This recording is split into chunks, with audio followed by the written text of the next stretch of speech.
आज हम करने वाले हैं दाब और गैस की माध्य गतिज ऊर्जा में संबंध करने वाले हैं। दाब क्या होता है? किसी पात्र में अगर कोई गैस भरी हुई है तो उसके अणु जो होंगे वो हमेशा गतिशील रहेंगे। गतिशील रहेंगे तो वो आपस में भी टकराएंगे और पात्र की दीवारों से भी टकराएंगे। पात्र की दीवारों से टकराने के कारण दाब उत्पन्न होता है। पात्र की दीवारों पर दाब उत्पन्न होता है। गुब्बारे के अंदर गैस भरी हुई है। गैस के पार्टिकल जो होते हैं वो इधर उधर गतिशील करते रहते हैं। गुब्बारे के अंदर भीतरी दीवार पर चारों तरफ ये टकराते रहते हैं, जिसके कारण दाब उत्पन्न होता है और उसी दाब के कारण गुब्बारा क्या होता है? फूलता है। आज हम करने वाले हैं आदर्श गैस की गतिज ऊर्जा और ताप क्या होता है। आज हम मुख्य टॉपिक है अपना दाब और माध्य गतिज ऊर्जा में संबंध। लेकिन पहले ये करते हैं, हमें ये पता होना चाहिए कि गैस की एक अणु की गतिज ऊर्जा कितनी होती है, पूरी गैस की गतिज ऊर्जा कितनी होती है, एक मोल गैस की गतिज ऊर्जा कितनी होती है। तो करते हैं पहले। तो पहला पॉइंट है हमारा कि एक अणु की माध्य गतिज ऊर्जा, गैस के एक अणु की माध्य गतिज ऊर्जा। गतिज ऊर्जा का जो फॉर्मूला होता है 1/2 mv² होता है।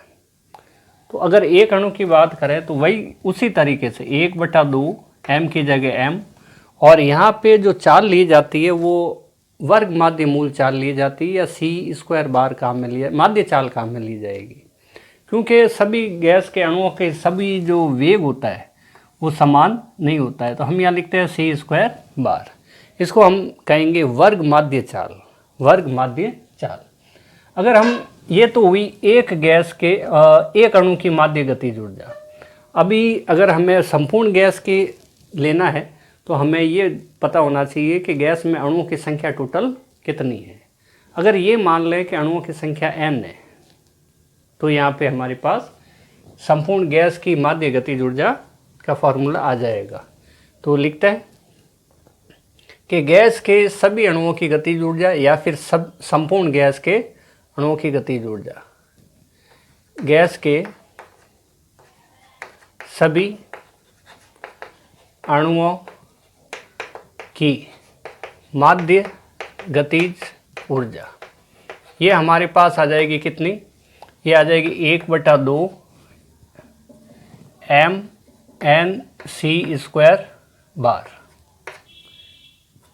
यहाँ पे हमने क्या किया है? n से गुणा कर दिया है।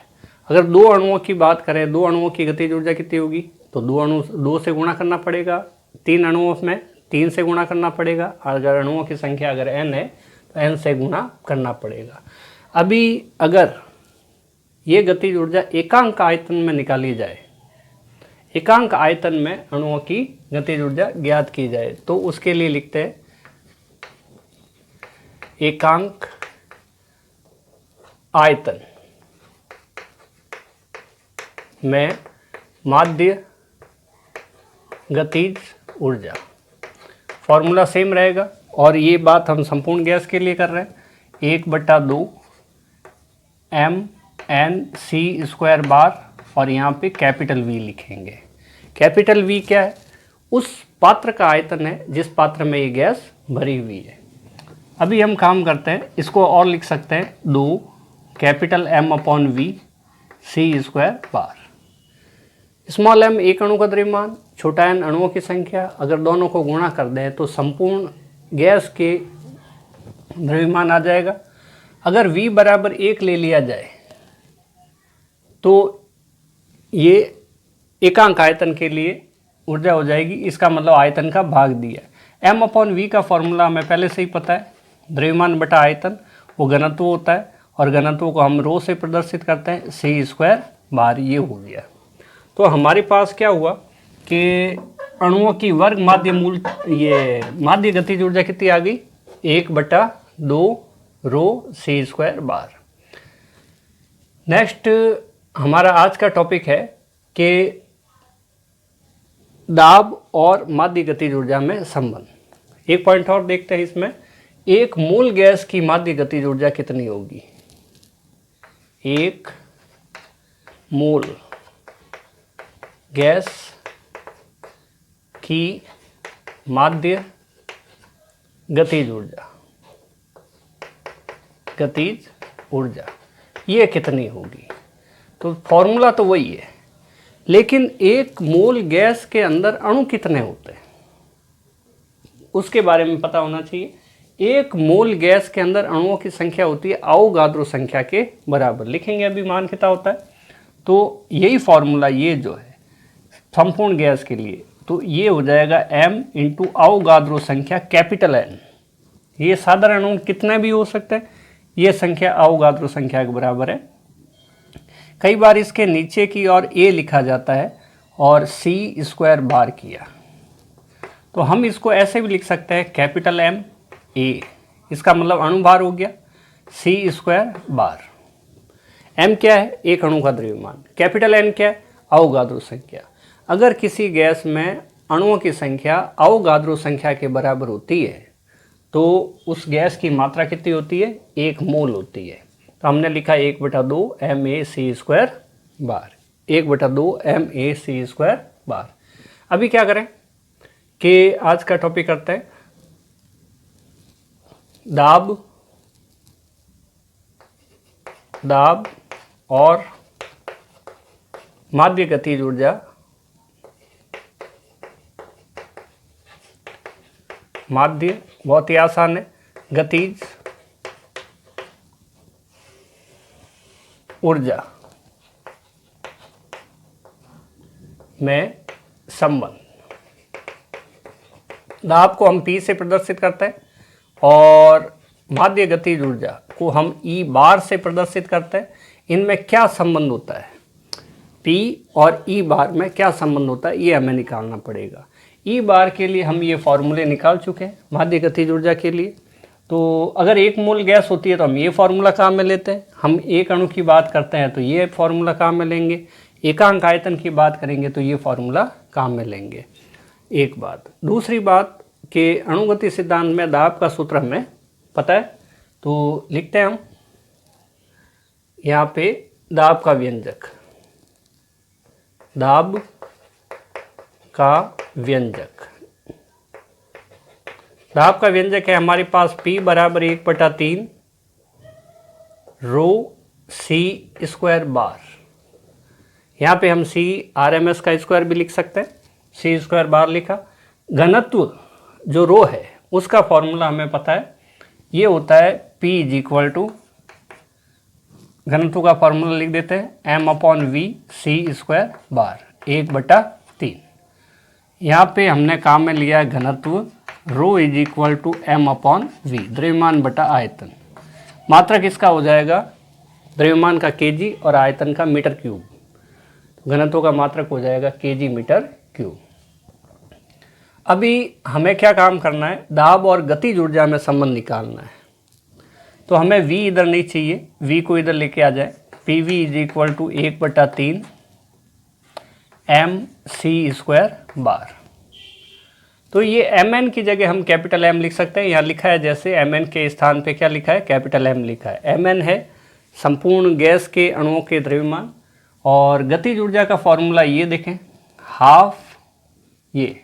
हाफ कैपिटल M, Mn का फॉर्मूला क्या, capital M, M is equal to M into N होता है। तो M इंटू N ये फॉर्मूला चाहिए। अभी तो नहीं है तो हम क्या करेंगे, 2 का गुणा करेंगे और 2 का भाग देंगे। तो राइट हैंड साइड में 2 का गुणा व भाग, तो ये करते हैं PV इज इक्वल टू 2/3, 2 का गुणा हो चुका है, और 1/2, 2 का भाग भी हो सका है, MC स्क्वायर बार। तो ये हमारे पास इस टाइप से आ गया PV इज इक्वल टू 2/3। ये फॉर्मूला किसका है, ये फॉर्मूला है half capital M C square बार, किसका, गैस के सभी अणुओं की माध्य गतिज ऊर्जा का फॉर्मूला है। तो लिखते हैं E बार, ऐसा लिखा जा सकता है। तो ये E बार आ गया। सेकंड, यहाँ पे हमने क्या काम में लिया है, चूंकि E बार को क्या कहता है, संपूर्ण गैस की माध्य गतिज ऊर्जा, बराबर ये हो गया 1/2 capital M C square bar. C square bar को क्या कहते हैं? अणुओं की वर्ग माध्य चाल। तो ये हो गया। अगर आयतन एकांक रहे, ये दाब और माध्य गतिज ऊर्जा में फॉर्मूला आ चुका है। अगर आयतन एकांक रहे तो हम ये V नहीं लिखेंगे, V बराबर 1 हो तो हम इसको ऐसा भी लिख सकते हैं कि P इज इक्वल टू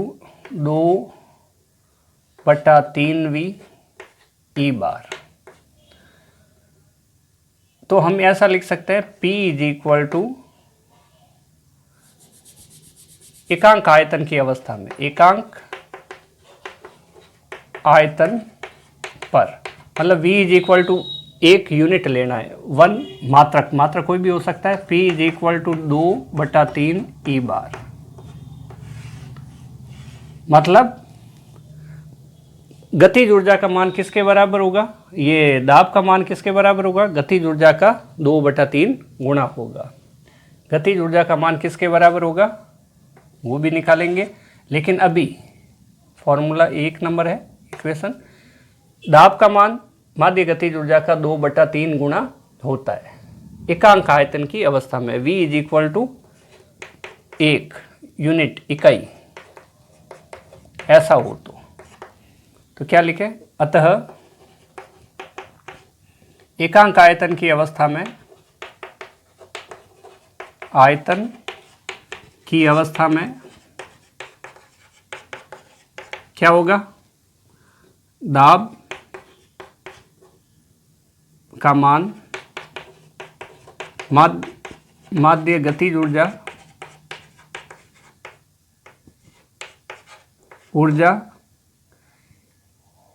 का 2/3 गुणा होता है। जितना दाब होगा माध्य गतिज ऊर्जा हुई उसको 2/3 से गुणा करो, दाब आ जाएगा। लेकिन इसी को समीकरण 1 को यहाँ पर हम ऐसे भी लिख सकते हैं, ई बार बराबर 3/2। ई बार की वैल्यू 3 ऊपर आ जाएगा और 2 नीचे आ जाएगा, P आ जाएगा। तो ये भी हमारे पास एक स्टेटमेंट है। हम इसको क्या बोल सकते हैं? माध्य गतिज ऊर्जा का मान किसके बराबर होगा? दाब का 3/2 गुना हो जाएगा। तो क्या किया हमने अभी तक? अभी तक हमने किया है कि एक अणु की माध्य गतिज ऊर्जा कितनी? 12 mc² बार। गैस के सभी अणुओं की माध्य गतिज ऊर्जा कितनी? 12 mn² बार। एकांक आयतन के लिए V का भाग दिया, यहाँ पे m/v आ गया। द्रव्यमान बटा आयतन किसका सूत्र होता है? घनत्व का सूत्र होता है, लिख दिया हमने। 1 मोल गैस की गतिज ऊर्जा कितनी? तो हमें अणुओं की संख्या की जगह अवोगाद्रो संख्या लेनी पड़ेगी, m × N अणु भार होता है, लिख दिया। नेक्स्ट टॉपिक है दाब और गैस की माध्य गतिज ऊर्जा में संबंध निकाला। सिंपल सा है, दाब का सूत्र याद रहे, P बराबर 1/3 रो c² बार। P का फॉर्मूला लिखा, घनत्व रो की जगह m/v लिखा, 2 का गुणा भाग किया तो ये माध्य गतिज ऊर्जा का फॉर्मूला ई बार का फॉर्मूला बन गया। बाकी ऐसे कैसे V वापस नीचे लेके आ गए, V एकांक हो तो ये फॉर्मूला आएगा, और ये भी एकांक आयतन की अवस्था में ही है। तो सेम हम लिखने वाले हैं इसमें भी, सेम इसमें भी ऐसा का ऐसा स्टेटमेंट आएगा।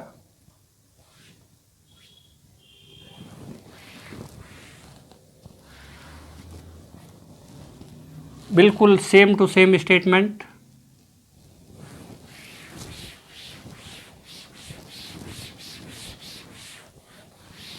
लिखते हैं, अतः एकांक आयतन की गैस, एकांक आयतन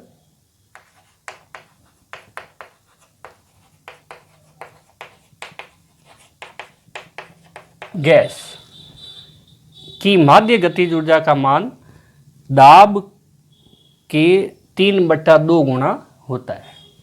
गैस की माध्य गतिज ऊर्जा का मान किसके बराबर होता है? दाब का 3/2 गुना होता है। दाब का 3/2 गुणा होता है।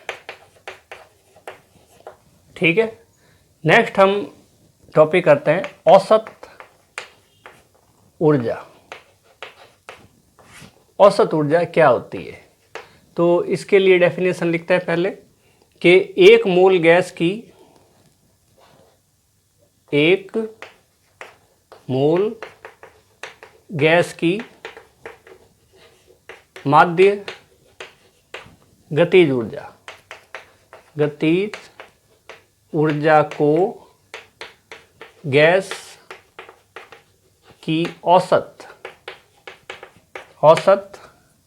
या माध्य गतिज ऊर्जा कहते हैं।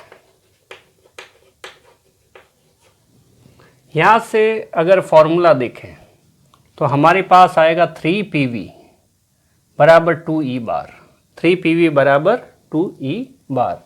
और यहाँ क्या हमने सीखा कि गैस की मात्रा कितनी होनी चाहिए? 1 मोल होनी चाहिए। उसकी जो औसत गतिज ऊर्जा होती है उसको हम क्या कहते हैं? गैस की माध्य गतिज ऊर्जा कहते हैं। बहुत ही सिंपल सा है, इसको हम ले लेते हैं सूत्र। हम यही वाला फॉर्मूला काम में ले रहे हैं, इसको चाहे तो समीकरण 1 अगर ऐसा कुछ देकर लिख सकते हैं तो P = 2E bar upon 3V लिख सकते हैं, 2E बार अपॉन 3V। तो नेक्स्ट क्या लिखे इसमें? ये आया। तो अभी बहुत ही छोटा सा टॉपिक है ये।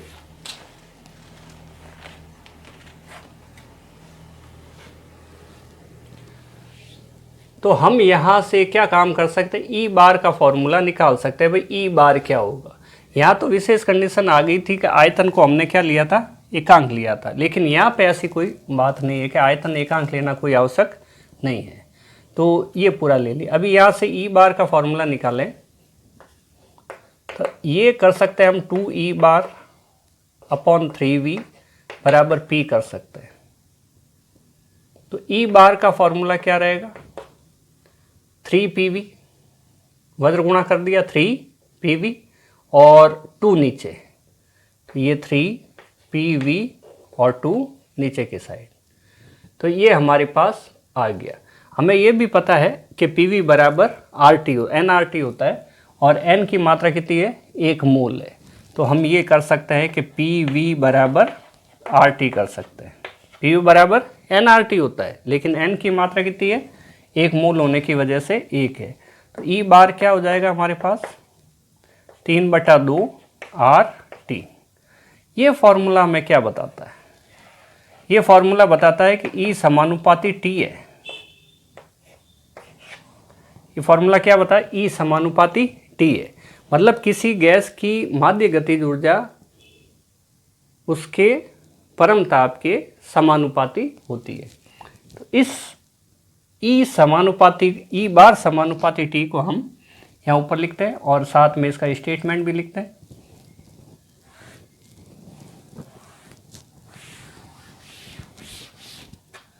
तो क्या चीज हुई? हमारे पास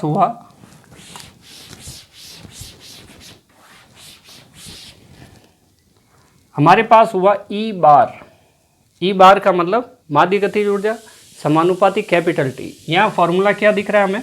ई बार बराबर 3/2 RT। 3/2 है। R क्या है? गैस नियतांक है। और कैपिटल T क्या चीज़ है? कैपिटल T है परम ताप। जब 3/2 R कांस्टेंट है तो ई बार समानुपाती क्या हो जाएगा? T हो जाएगा।